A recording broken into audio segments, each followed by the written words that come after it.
जय माता दी। दीपावली के दिन सुख समृद्धि के लिए विघ्नहर्ता भगवान गणेश जी और माँ लक्ष्मी जी की पूजा की जाती है।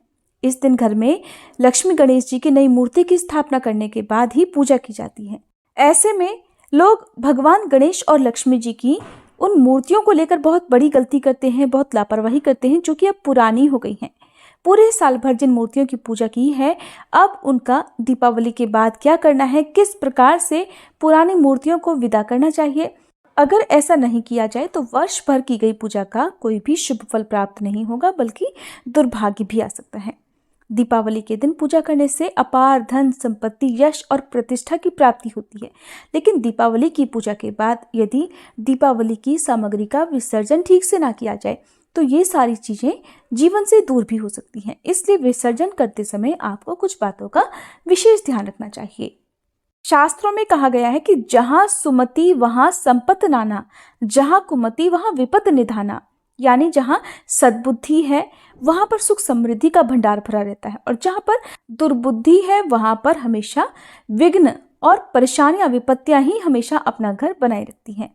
इसलिए आपको विधि विधान से दीपावली की पूजन सामग्री का विसर्जन करना चाहिए।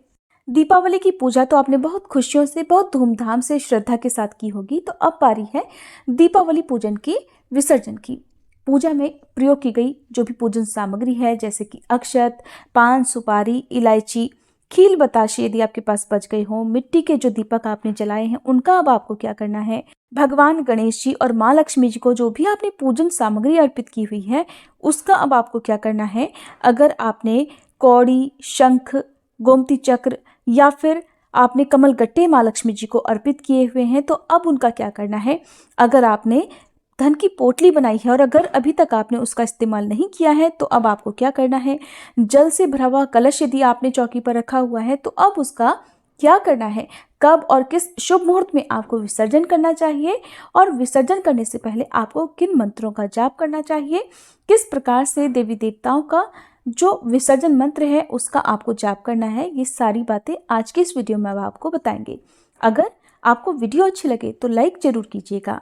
बहुत सारे लोग दिवाली के दिन नई मूर्तियां खरीद कर लाते हैं और पुरानी मूर्तियों का दीपावली की पूजा के बाद विसर्जन कर देते हैं। अगर हर साल आप भी ऐसा करते हैं तो आपको विधि विधान से विसर्जन करना चाहिए। अगर आप विसर्जन नहीं करना चाहते हैं, आपने दीपावली पर कोई भी नई मूर्ति नहीं खरीदी है, आपके पास पहले से ही धातु की मूर्ति है, तो आप उन्हीं मूर्तियों का विधि विधान से हर दिन नियम अनुसार जिस प्रकार आप डेली पूजा करते हैं उस प्रकार से पूजन कर सकते हैं।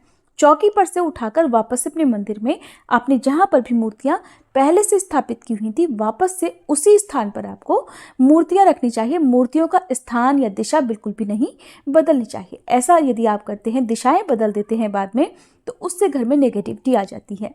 अगर आप मिट्टी की मूर्ति पहले से रखकर उनकी पूजा कर रहे थे और अब आपने दीपावली के दिन नई मूर्तियाँ खरीदी हैं तो पुरानी मूर्तियों को अब विदाई देने का समय आ गया है। सबसे पहले आपको पुरानी मूर्तियों का पूजन भी विसर्जन करने से पहले विधि विधान से करना चाहिए। पुरानी मूर्तियां भगवान गणेश और माँ लक्ष्मी जी की मूर्तियां जिनकी पूरे साल भर आपने श्रद्धा भक्ति भाव से सुख में दुख में पूजा की है, उन मूर्तियों की ओर आप हाथ जोड़कर विनम्र भाव से श्रद्धा पूर्वक प्रार्थना करें कि हे श्री गणेश जी, हे लक्ष्मी माँ, आपने पूरे वर्ष भर मुझ पर और मेरे परिवार पर कृपा की है, इसलिए मैं आपसे प्रार्थना करती हूँ कि आप इस नवीन मूर्ति में कृपया अपना स्थान ग्रहण करें। अभी पुरानी मूर्तियों को उनकी जो यथा स्थान है वहीं पर रहकर आपको पूजा करनी है। अब आपको नई जो मूर्तियाँ आप लेकर आए हैं लक्ष्मी गणेश जी की, उन मूर्तियों की पूजा करनी है, उन्हें तिलक लगाना है। भगवान गणेश जी को आप डंडी वाले पान के पत्ते पर घर का बना हुआ हलवा, बूंदी के लड्डू, दूर्वा घास, साबुत सुपारी, पीले गेंदे के फूल और पान, सुपारी, इलायची के अलावा आप जो भी वस्तु भगवान गणेश जी को भोग में प्रिय हैं आप उन्हें श्रद्धापूर्वक अर्पित कर सकते हैं। इसी प्रकार माँ लक्ष्मी जी को घर की बनी खीर, खोए की बर्फी, खील बताशे, कमल का फूल या गुलाब का फूल, डंडी वाला पान का जो पत्ता है उसके ऊपर रखकर देवी लक्ष्मी जी को अर्पित करना है। इनमें से जो भी सामग्री आपके पास हो उसे आप श्रद्धा और विश्वास के साथ माँ लक्ष्मी जी को अर्पित करें।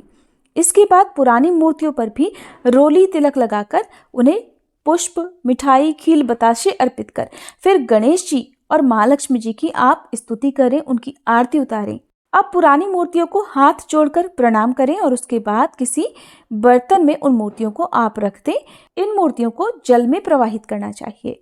अगर आपके लिए उसी दिन जल में प्रवाहित करना, मूर्तियों का विसर्जन करना संभव ना हो किसी कारण से, तो आप इन मूर्तियों को अखबार में किसी साफ पेपर में लपेटकर सुरक्षित रख सकते हैं। उसके बाद जब भी आपको मौका मिलता है तब आप किसी साफ स्थान पर, तालाब, नदी, सरोवर में इन मूर्तियों का विसर्जन कर सकते हैं।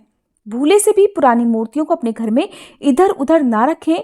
आप ध्यान रखें कि घर में अशुद्ध अवस्था में कोई भी इन पुरानी मूर्तियों को ना छुए। इसलिए आप जहाँ पर भी पूजन सामग्री जो पूरे साल भर हम किसी विशेष दिन पर ही निकालते हैं, उस जगह पर आप इन मूर्तियों को कुछ समय के लिए रख सकते हैं। जब भी आप विसर्जन करते हैं तो ध्यान रखें मूर्तियों को इधर उधर किसी पेड़ के नीचे ना डालें, किसी गंदे पानी में या गंदी जगह पर ना विसर्जन करें। अगर आप ऐसा करते हैं तो आपकी वर्ष भर की गई पूजा तो निष्फल हो ही जाएगी, साथ ही आपको पाप भी लगेगा, जिससे घर में बहुत सारी परेशानियां आपके आ सकती हैं। आपके घर में सुख समृद्धि के बजाय दरिद्रता का वास हो सकता है।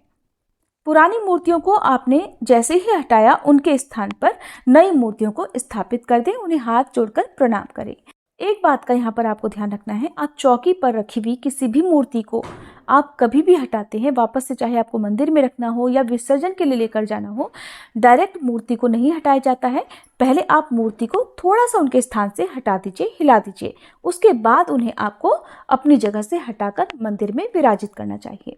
तो अब आप कलश यदि आपने स्थापित किया हुआ है, चाहे वो नॉर्मल कलश हो, खाली कलश यदि आपने स्थापित किया हो, या पूरे आम या अशोक के पत्तों से सजाकर आपने कलश की स्थापना की हो, नारियल स्थापित किया हुआ हो, तो जिस तरह से आप नवरात्रि में अंतिम दिन कलश का विसर्जन करते हैं, ठीक उसी विधि से अब आपको कलश का भी विसर्जन करना है। नारियल को आप चाहे मंदिर में दे सकते हैं, पानी में विसर्जित कर सकते हैं, या फिर तोड़कर परिवार में प्रसाद के रूप में बांटकर खुद भी ग्रहण कर सकते हैं। आम या अशोक के पत्तों को आप आसपास किसी पेड़ के नीचे रख सकते हैं। अपने ही घर में गमले, क्यारी में भी इन पत्तों को डाल सकते हैं। कलश में रखे हुए जल को घर के हर कोने में छिड़कने के बाद मुख्य द्वार पर छिड़कें। दोनों साइड मुख्य द्वार पर छिड़कने के बाद परिवार के सभी सदस्य इस जल को थोड़ा थोड़ा अपने माथे और अपनी आंखों पर लगाएं।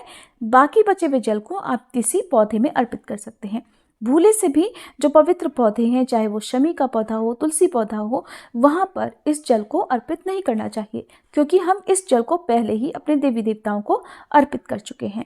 जल को अर्पित करने के बाद जो हल्दी की गांठ या दूर्वा उसमें है, उसका विसर्जन भी आप कर दीजिएगा। अगर आपने एक का सिक्का या सुपारी डाला हुआ है तो सुपारी का तो विसर्जन कर देना चाहिए, लेकिन जो एक का सिक्का है उसे घर में तिजोरी में रख देना चाहिए, जिससे धन में बरकत होती है। चौकी पर जितने भी अक्षत आपने प्रयोग किए हुए हैं, उन अक्षत को आप एक अलग से पात्र में रखकर, मिट्टी के बड़े दिए में रखकर या किसी भी पात्र में रखकर अपने घर पर छत पर चिड़ियों के लिए रख सकते हैं। साथ में एक कलश में जो मिट्टी का कलश आपने प्रयोग किया हुआ है, चाहे तो आप उस कलश का प्रयोग भी छत पर चिड़ियों के लिए पीने के पानी के रूप में कर सकते हैं। पानी भरकर उसमें रख दें। साथ में जो अक्षत रखे हुए वो भी आप अपनी छत पर, बालकनी में या जहाँ पर भी आप पक्षियों को दाना पानी खिला सकते हो, वहाँ पर इन अक्षत को रख सकते हैं। यदि आप ऐसा ना करना चाहें तो पानी में इन अक्षत को आप विसर्जित भी कर सकते हैं। जो पान, सुपारी या लौंग, इलायची का भोग आपने माँ को या गणपति भगवान को अर्पित किया हुआ है, उनका विसर्जन कर देना चाहिए। बहुत से लोग जो लौंग का जोड़ा है या पान है वो प्रसाद रूप में ग्रहण भी कर लेते हैं। अगर आप भी ऐसा करना चाहते हो तो आप भी ऐसा कर सकते हैं, इसमें कोई भी गलत नहीं है। पुराने बासी जो भी फूल हैं, उन सभी का विसर्जन आप बहते जल में या अपने ही घर के क्यारी में, गमले, पौधे में आप कर सकते हैं। पूजा सामग्री में बहुत सारी सामग्री ऐसी होती है जिसका विसर्जन हम घर में ही कर सकते हैं, जिसका दोष भी नहीं लगता है, क्योंकि कई बार हम नदियों को विसर्जन करते समय दूषित कर देते हैं, जो कि हमें नहीं करना चाहिए। आप नदियों की स्वच्छता का भी ध्यान जरूर रखें। अब बारी है, जो भी आपने गोमती चक्र, कौड़ी या फिर कमलगट्टे माँ लक्ष्मी जी को अर्पित किए हुए हैं, उन सभी को आप एक लाल कपड़े में इकट्ठा एक पोटली के रूप में बांध लीजिए और तिजोरी में रख दीजिए।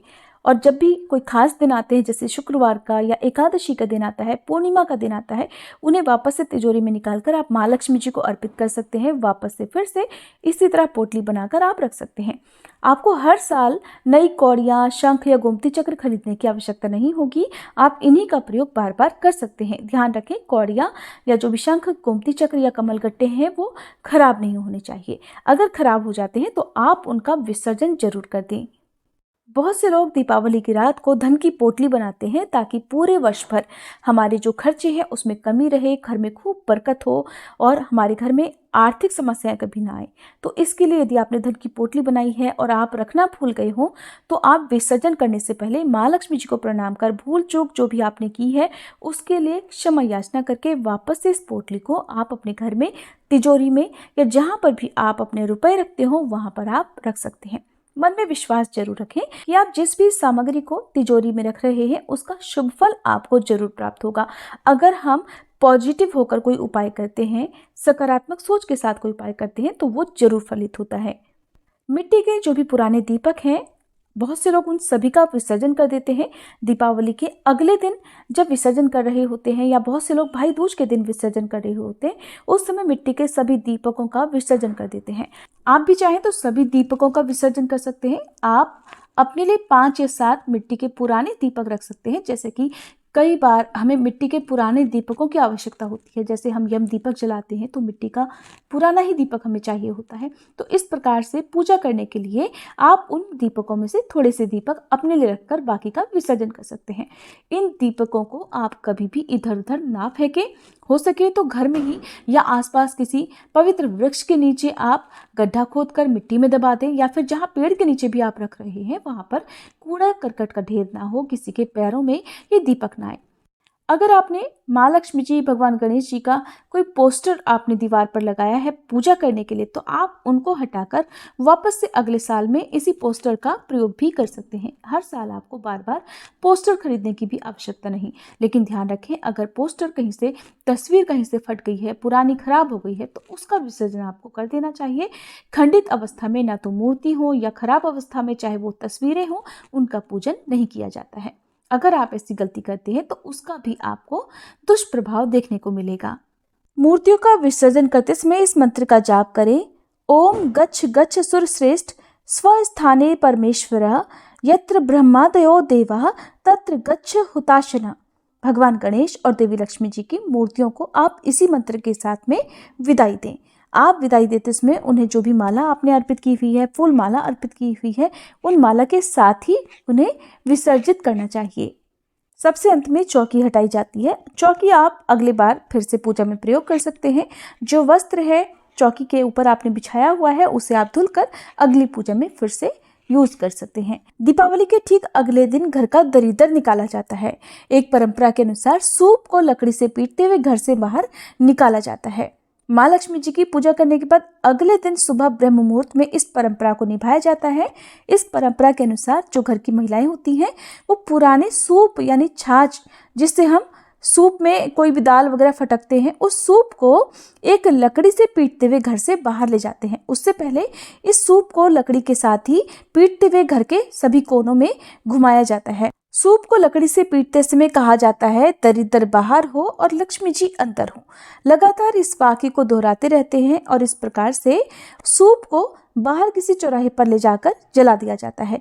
कहीं कहीं पर जो सूप को पीटने वाली लकड़ी है उसको भी सूप के साथ ही जला दिया जाता है। मान्यता है ऐसा करने से घर की सारी नेगेटिविटी, सारी दरिद्रता, सारी अशुभ शक्तियाँ उसी सूप के साथ बाहर चली जाती हैं और अग्नि में जलकर भस्म हो जाती हैं। और इसके बाद माँ लक्ष्मी जी के साथ घर में सुख शांति और समृद्धि का प्रवेश हो जाता है।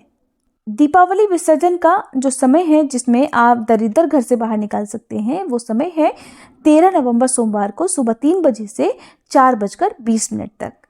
बहुत से लोग दीपावली की पूजा की जो चौकी है वो अगले दिन सुबह सूर्योदय के बाद हटा देते हैं, तो कुछ लोग भाई दूज की पूजा करने के बाद उस चौकी को हटाते हैं। आपके घर में जिस भी नियम का पालन किया जाता हो आप भी उस नियम का पालन करते हुए चौकी को हटा सकते हैं। ध्यान रखें कि चौकी हटाते समय राहु काल का समय ना हो और घर परिवार के सभी सदस्य स्नान करके पूजा कर लें, उसके बाद ही आपको चौकी को हटाना चाहिए।